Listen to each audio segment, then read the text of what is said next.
March is a Women's Month, and on the BQ, we are not forgetting that. I'm going to be talking to a gentleman who's going to give us women's empowerment in a male perspective.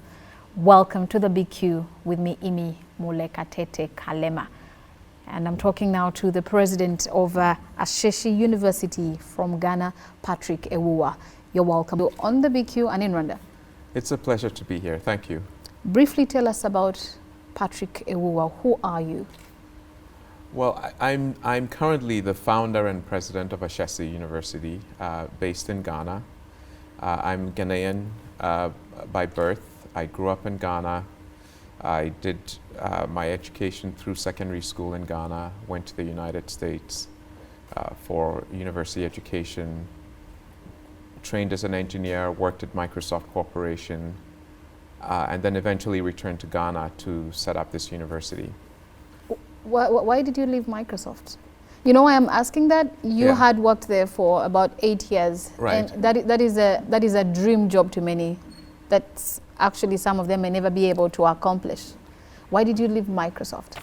I left Microsoft after my first child was born. When my son was born, wow, I started to think a lot more about Africa because he represented, you know, the next generation. Yeah. And I thought, you know, the best thing that people in my generation can do for the next generation is to contribute towards an African renaissance. Yeah. To contribute towards Africa's rise in the world. And so when my son was born, I really started to question whether staying at Microsoft was the right thing for me or if I should be doing something more. And ultimately I decided that I really should return and I should be contributing towards development. And here you are. And here I am. On the BQ, Patrick, the questions are sent by the audience on our social media platforms. Okay. Now we're going to digest some of the questions that were sent, and we're starting with the lady, Agnes T.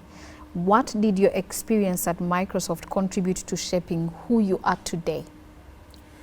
My experience at Microsoft was really the first time that I was working with a team of people to create new things that we would put out into the market, right? So when I was in college as an engineer, engineering student, I had learned to design circuits, I'd learned to write code. Okay. I'd done some pretty interesting projects. But at Microsoft, we were doing things that were at a very big scale. Yeah. So the software that we wrote, that we designed and wrote, were used literally by hundreds of millions of people in the world. Sure. And so this was an incredible experience. I was on a team. My immediate team was very diverse. You know, there were a couple of women on the team. There were people someone from Romania, someone from Tanzania, someone from Ghana, okay. United States, India, and we were all working together. And we strongly believed that we could change the world, and so that was a really incredible experience, especially for a first job. Very good. Would you say that that was your dream job, actually, when you were at the college? Well, yes and no, right? Good. So the person who hired me at Microsoft, you know, I'd gone through a full day of interviews, and my final interview, the interviews ran from 8 o'clock in the morning to 6 p.m. And the person who interviewed me at between 5 and 6 had asked me, what's your dream job? Yes. And I said my dream job would be to go to space, to be an astronaut. And why wouldn't you do that if it's your dream job? Well, because at the time you needed to be a US citizen in order to join NASA. Okay. And I wasn't a US citizen. And so, in fact, he asked me that question. He said, well, why don't you go be an astronaut? And I said, well, I'm not a US citizen, I can't do that. And then he asked me, what would be your second choice? And I said, I'd start my own business. And he said, what's your third choice? And I said, Microsoft. And he hired me anyway. Okay. But outside of starting my own job or going to space, Microsoft was really up there, right? It was a company that I really respected. I'd used their products as a student, both on the technical side and the productivity side. Okay, someone watching right now probably has Microsoft as their top list, on their top, okay, as Right. their dream job, what would be, before we get into more questions, what would be your advice on how they can go through that rigorous full day, interviews? Well, that rigorous full-day interview at Microsoft tested a lot of things, right? It tested your creativity, it tested your analytical ability, it tested your courage in the sense that some of the questions that they threw at me, they didn't actually expect that someone straight out of college would be able to answer. Yep. But what they were looking for was, does this person have the courage to make an attempt? Okay. And how does this person take this very difficult problem and start to break it apart and try to see how to come up with a solution? So, in order to be successful, to join as an engineer at Microsoft, you need to be curious, you need to be doing a lot of projects yourself outside of schoolwork. Okay. You need to have broad perspectives, I think. Okay. And you need to practice a lot. You need to actually write code and make mistakes and learn from those mistakes. Very good. I hope someone who is watching right now, either from the University of Ashesi or from here, Rwanda, or even on the continent, and probably that is your dream job, you've gotten at least some advice from him. Now, we get another question. Nshuti Angelo, the continent needs active citizens to drive the desired paradigm shift. What do the citizens need to effectively play that role? I think, when people talk about citizens or citizenship, citizenship is about the common good, right? So there are things that are good for the self, for you as an individual, and there are things that are good for everyone. Yeah.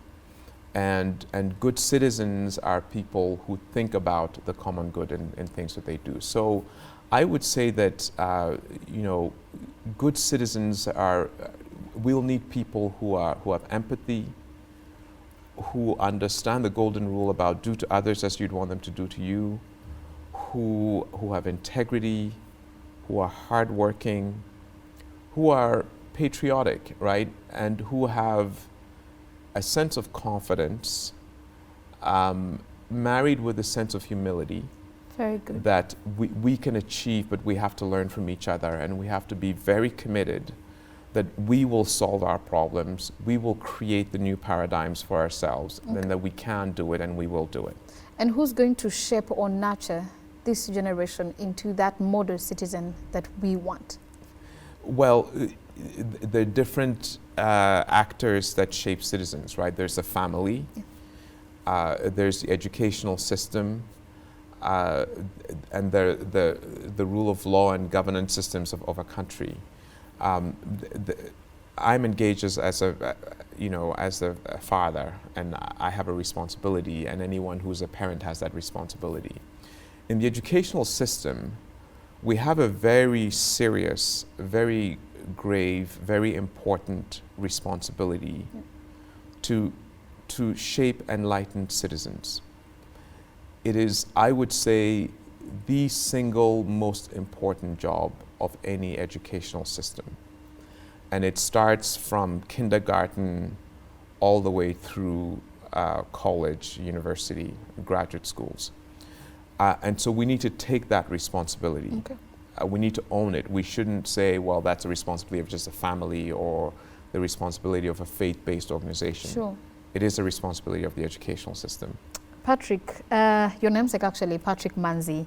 In your analysis, what does Africa need to not just be a rising continent on the media reports, but to actually take off? Hold your thoughts. We now take a very short break. We will be right back, still here on the Big Q RTV. And you can go to our Twitter pages at RTV English, at RBA Rwanda, and mine at Ime Molekatete. Leave a comment, a suggestion, or any question that you will have. Please stay with us. We'll be right back. Welcome back. We're still talking to Patrick Awuah, the president of Ashesi University from Ghana. And we ended on a note where Patrick Manzi had raised a question: in your analysis, what does Africa need, not to just be a rising continent on the media reports, but to actually take off? Well, I think it's interesting that he uses the words take off, right? Yeah. And it's a good metaphor. Yeah. How does an airplane take off? Okay. For an airplane to take off, you know, it has to gather a certain amount of speed and momentum.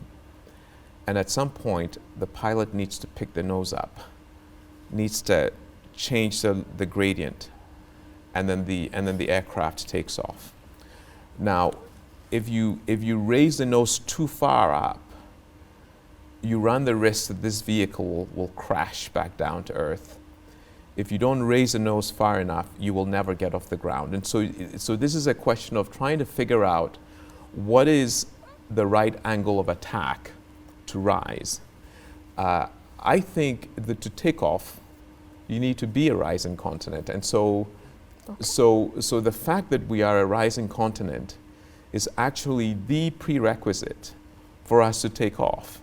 Now, we need to keep the speed, we need to keep the momentum, we need to keep the angle of attack, and we need to be careful not to lower it and not to raise it too high that there's a risk that we don't take off. Okay. Patrick, I understand you attended the Africa Transformation Forum that ended on Tuesday. It was hosted in Kigali. Right. And they were talking about growth in depth, or the depth growth that Africa needs, beyond growth to transformation.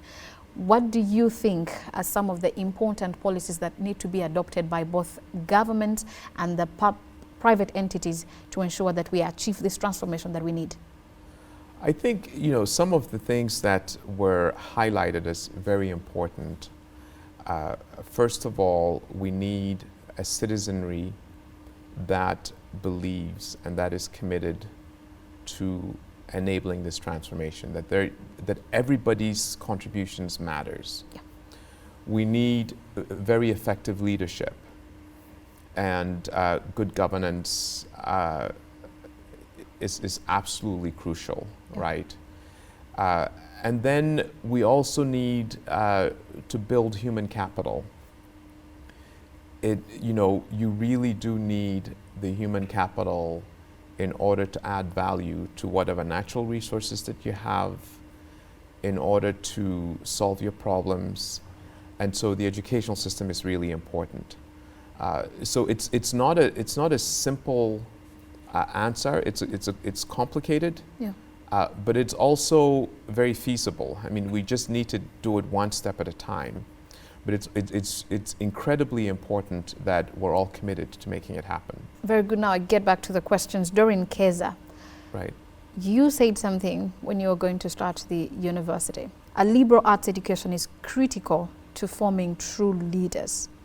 And that is after you had left your career at right. Microsoft in the US to start a liberal arts school in Africa. She says, why? Well, you know, I had experienced a liberal arts education when I went to the United States, and it was very different than everything I had experienced as education up until that time. So the liberal arts, by the way, is shorthand for liberal arts and sciences. So it actually includes an education in the sciences. Can you just give us some of the subjects that are under liberal arts and science? It's basically everything. I went to do a major in engineering. Okay. And I studied a lot of engineering, but I also studied economics, I did French, I did art history, I did English literature. I studied broadly as part of my engineering education, and that's what the liberal arts is. It's this idea that students do need to have a discipline that they're going to get very deep in, but they also need a breadth of vision. Okay. And they need to be able to see how to connect the dots between different fields. And by learning how to connect the dots between different fields, you educate people who are analytically in a broad sense, okay, and who are creative. The problems of the world don't come in disciplinary terms. Yep. You know, you don't have problems that are just accounting Yep. or economics Yes. or engineering. Yep. They're just, this is Broad. a problem that needs to be solved, and often you need to draw from different areas. Often, if you're a manager or a leader in a company or a country, you need to be leading people with many different disciplinary strengths. And so if you yourself have had that experience of learning at a relatively high level about different areas, that prepares you. And then finally, the liberal arts is also about not only subject matter, but the way the subject matter is taught, right? And so it's about a process of teaching people to be analytical, to be able to synthesize information, to be able to question, to figure out what are the important questions to be answered to begin with. Very good. And so I find that to be a very powerful way of educating people who are ethically, deeply ethical, who are enlightened, and who have the confidence that comes with knowing a little bit about different things. And before you actually continue with that, it brings me to Alan G's question that is a little bit intertwined. When you moved back home, you had a commitment to educating young people in critical thinking and ethical service and values crucial for nation building. He says, now over 10 years past, how has your dream come as far as that commitment is concerned? I think that that dream has been accomplished perhaps better than I'd hoped, than I dared to hope. It has been absolutely humbling and gratifying to see how our students have emerged after 4 years of their education at Ashesi, and the kinds of things that they're doing in Ghana and in other countries. I couldn't have hoped for more than we've accomplished. And then, you know, it's the Women's Month. March. Yes. And before I actually delve into that, I understand it's the reason why you're in Rwanda. That's to give correct. a panel discussion about the man's perspective of women empowerment. That's correct. Before we actually get your issue or your concept to that, Gatera Oscar wants to know, what do you say about women in the modern era? Well, women constitute roughly 50% of the population of the planet. Yep. They constitute roughly 50% of Africa. Yep. And their contributions are crucial to our advancement. On this continent, we have a lot of catching up to do. I'll say that we have catching up to do. Yep. We're behind. Yep. Now, in order to catch up with others when you're behind, you have to be running faster than they're running today. And the only way for us to run faster is to engage the talents and the capabilities of every citizen on the continent, men and women. And so I see the role of women as central to Africa's development. It's going to be as important as the role of men. Okay. That's the way I see it. Let's take a very short break. We'll be right back. Please keep it here. Welcome back. I'm still with Patrick Awuah, and we're still delving into some of the questions that you sent on our social media platforms. So what is your driving force in as far as your perspective of women empowerment is concerned? And that is a question that was raised by David Mutabazi. So I've talked about one of them in terms of my driving force. The first is that actually, if we really want Africa to advance and catch up with the world, we have to leverage the full potential of all our human capital, men and women. The second is that it is actually the morally right thing to do to have equality of rights between men and women. And when I say it's a morally right thing to do, I'm talking about the golden rule. Yep. how would you want the society to be if you were a man or if you were a woman? If you're going to be born tomorrow and you didn't know whether you're going to be born as a boy or a girl, Yep. you didn't know if you're going to be born into a poor family or a wealthy family, you didn't know what part of the country you'd be born in, what system of laws would you want, knowing that you could emerge as a woman or a poor anything, person yeah. or anything? And if you do that thought exercise, and this is not my idea, by the way, it's this philosopher, John Rawls, has this theory of the veil of ignorance about who you're going to be. And if you do this thought experiment, then you realize that actually the morally right thing to do is to have a set of laws and a governance system that affords equal human rights to everybody. And then finally, the third driving force for me is just a recognition, just look at the evidence that there is an arc that history is following. And that arc is bending towards justice, and that arc is bending towards equality of rights. And so some of this is just being on the right side of history, right? You know, this is a topic that I would want to tackle. Even Plus, if it I have means a daughter. You have a daughter. That is beautiful. This is a topic I would want to tackle almost all day. Right. Okay, but we don't have a lot of time on that. And I'm going to end with Alice Birungi's. Some men have complained that women's empowerment has compromised their submissiveness at home. And you being a man, and you talked Right. about the fact that you have a daughter, which means you have a wife. And Right. you are the forefront of this campaign. What's your take on that? So this is an interesting question. Look, I'll talk about me. Okay. To me, a submissive wife doesn't sound very interesting. Okay. It's biblical.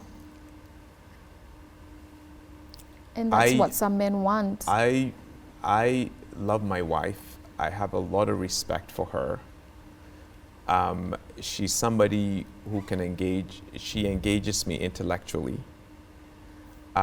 She engages me in many different ways. She is the mother of my children. She is a crucially important person in raising my children.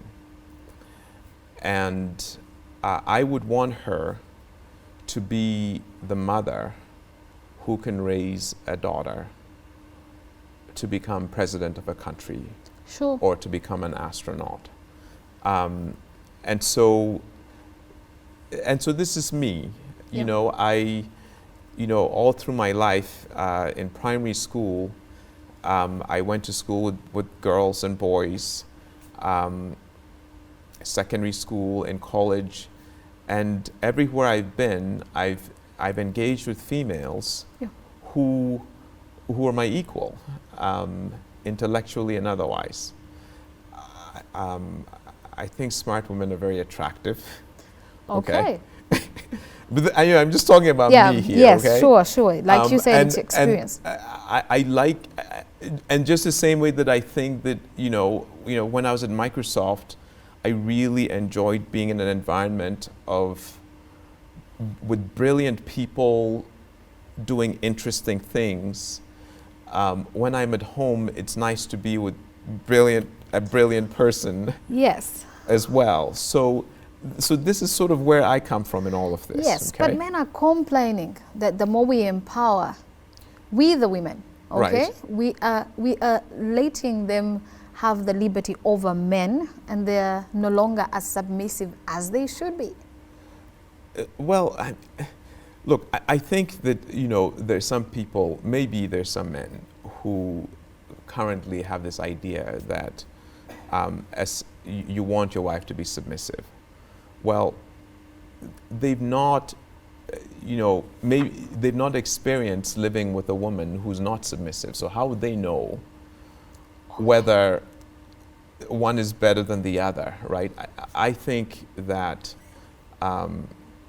if you think about Plato's allegory of the cave, Okay. right? When you're in a cave and all you see is shadows, Yeah.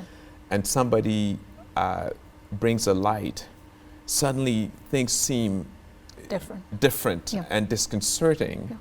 But over time, you realize that it's not so disconcerting. Actually, it's beautiful, Yeah. right? Yeah. And so I think that marriages and relationships that are based on mutual respect are profoundly beautiful. Okay. I don't think, for example, you know, I shouldn't speak for President Obama, but I think that he probably loves the fact that Michelle Obama is not submissive, right? She's an interesting person. So that's the way I see it. Very good. Thank you so much. My time is running out. Let me wind up with this. Ashesi, in Yes. one of the native languages of Ghana, Akan, I think. Is it Akan? In Akan, yes. In Infante, Akan, yes. means beginning. Right. You are someone who we thought was flying, was accomplished, was successful. Right. Why did you choose to get that humble name, humble word, beginning? Well, the name of Ashesi came from, you know, a period when I left Microsoft. To be honest with you, I was scared. I didn't know if I'd made the right decision. I worried that I'd taken on too much of a risk. And then one day I chanced upon the words of Goethe, which said, whatever you can do or dream you can, begin it. Boldness has genius, power, and magic in it. Begin it now. Okay. So I typed it up and I put it on my mirror. Yeah. So I read these words every day, you know, brushing my teeth, shaving, you know. And the day I realized that I was committed to really making a go at this, of starting this university, I said to myself, this is the beginning. We should name this university the beginning.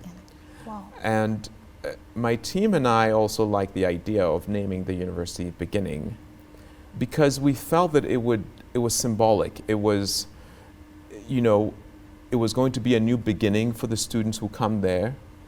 And we felt that it would be a name that would remind us and future managers of our institution that they should treat every day and every year as a new beginning, so they never get stale. Today is the beginning of the next 100 years. Sure. And if you look at it that way, then you don't rest on your laurels. You remain keenly engaged, and you remain somebody who is learning the cutting edge, and you remain somebody who's trying to create new beginnings. So that's where our name comes from. Thanks a lot for your time. Thank you very much. It was a pleasure. And thanks a lot for the questions that you sent it on our social media platforms. I'm Ime Mulekatete Kalema. Don't forget you can visit our Twitter page at RTV English, at RBA Randa, and mine at Ime Mulekatete. Leave a suggestion, a comment, or any question that you have. Thank you so much for watching RBA RTV. Be well and be blessed.